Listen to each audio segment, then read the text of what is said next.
Bismillahirrahmanirrahim. Assalamualaikum warahmatullahi wabarakatuh. Alhamdulillah teman-teman, Allahumma sholli ala Muhammad wa ala ali Muhammad. Dalam kesempatan kali ini saya akan sedikit memberikan pesan ataupun motivasi yang semoga bermanfaat untuk teman-teman dan bisa diamalkan bagi teman-teman semua, terkhususnya untuk pengurus BEM Setia Al-Hikmah.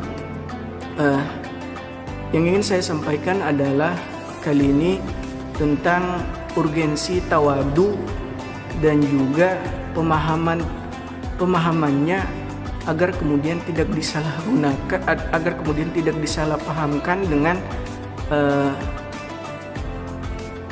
ketika kita mengambil amanah. Jadi kadang orang itu bingung bagaimana dia menempatkan ketawaduannya untuk kemudian bisa rendah hati kepada orang lain, tapi justru dia malah meninggalkan amanah ataupun meninggalkan peran yang bisa dia ambil dalam meningkatkan potensi dirinya. Kadang banyak terjadi hal-hal seperti itu. Jadi kadang orang bingung akan apa itu tawadu dan juga apa itu kemudian bertanggung jawab, mengambil amanah ataupun mengambil peran. Urgensi tawadu itu sendiri, tawadu itu berasal dari bahasa Arab, yaitu tawadu'a, ya tawadu'an, yang berarti merendah diri ataupun menempatkan diri kita itu di bawah.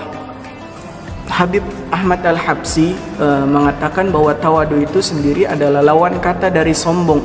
Kalau sombong itu dalam artian negatifnya, tawadu itu dalam artian positifnya.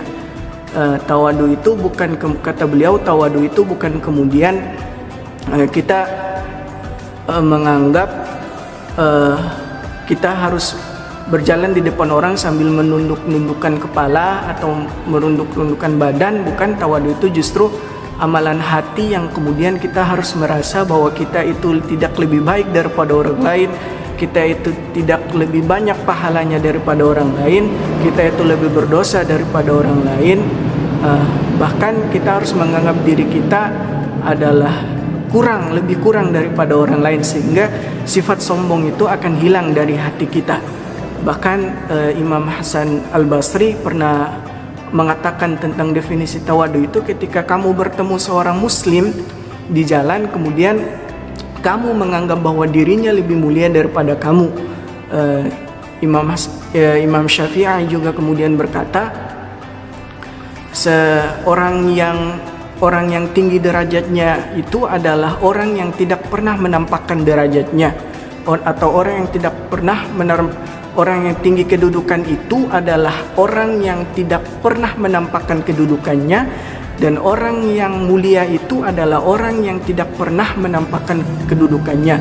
Dari nasihat ini kita bisa mengetahui bahwa tawadu itu bukan kemudian mengungkapkan dengan perilaku seperti menunduk-nundukkan badan ataupun merunduk di depan orang, bukan seperti itu, tapi lebih kepada amalan hati kita harus ikhlas bahwa kita tidak lebih baik daripada orang lain, tidak lebih banyak pahalanya daripada orang lain, sehingga timbul rasa dalam diri kita untuk terus memperbaiki diri dan menghilangkan sifat sombong yang ada di dalam hati kita.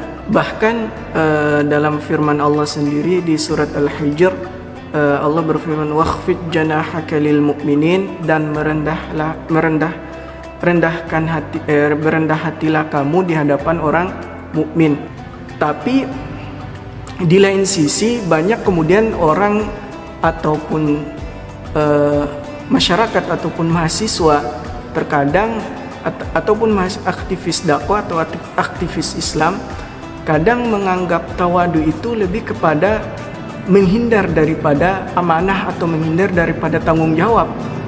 Banyak teman-teman saya yang kemudian menganggap bahwa ini terlalu berat buat saya nih, terlalu berat buat anak, sehingga dia lari dari tanggung jawab itu, menganggap bahwa itulah konsep ketawaduan, jangan terlalu banyak mengambil amanah, atau jangan mengambil amanah ini, jangan mengambil amanah ini, nanti takut hati kita jadi sombong ataupun hati kita jadi takabur, sehingga amanah yang seharusnya diemban oleh dia yang kemungkinan bisa menjadi lebih baik justru ditinggalkan dengan alasan bahwa kita harus tawadu.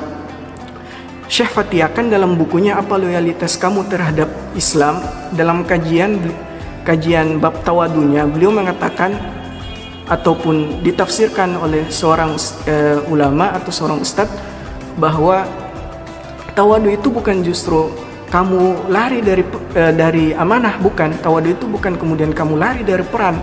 Tawadu itu adalah kamu merendahkan dirimu di hadapan orang lah, timbul begitu saja. Adapun karakteristik orang yang memang sudah tawadu dari awalnya, itu pun ketika tidak dikorelasikan dengan ibadah, itu hanya semata perilakunya saja, tapi di dalam hatinya kadang tidak ikhlas dalam menerapkan ketawaduan itu.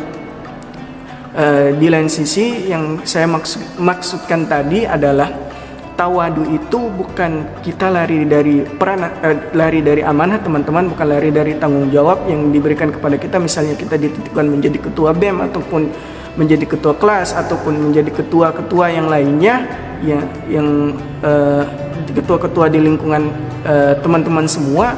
Tapi justru tawadu itu adalah kita tetap mengambil peran, kita tetap mengambil tanggung jawab, kita tetap mengambil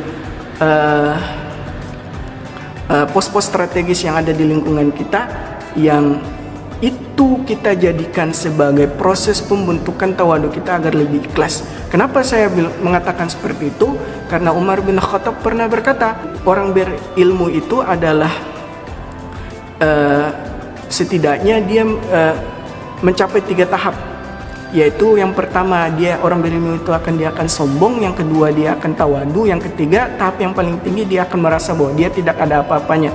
Bagaimana mencapai proses itu atau tingkatan itu? Ya harus dengan belajar di lingkungan akademik teman-teman semua, di lingkungan organisasi maupun di lingkungan keluarga teman-teman semua, sehingga dari situ teman-teman bisa belajar bahwa tawadu itu adalah kemudian tetap mengambil peran, tetap mengambil tanggung jawab dengan terus merendahkan diri, terutama di hadapan Allah, dan juga merendahkan diri dan merasa tidak banyak kelebihannya di depan orang lain, sehingga hubungan kita dengan Allah dan hubungan kita dengan manusia itu bisa terjaga, teman-teman. Jadi itu saja yang bisa saya sampaikan. Bukan berarti kita lari dari amanah ya teman-teman, bukan berarti kita lari dari tanggung jawab. Tetap mengambil amanah, tetap mengambil peran, itu menjadi proses kita. Jangan lari, jangan kemudian menghindar karena alasan tawadu, tapi terus semangat, tapi dengan terus mengkorelasikan dengan ibadah yang baik, karena tidak akan mungkin seorang itu mencapai keikhlasan ketawaduan kalau kemudian ibadahnya tidak ditata dengan baik, tidak dikelola dengan baik, sehingga hubungan dia dengan Allah jadi kacau. Jadi tetap mengambil peran untuk mencapai proses ketawaduan, juga tetap meningkatkan amalan keseharian kita, yaitu ibadah kepada Allah, sehingga korelasi ini bisa baik dan bisa terjaga atas ridha Allah. Itu saja teman-teman dari saya, semoga bermanfaat. Saya Ahmad Yani Abdul Ghani.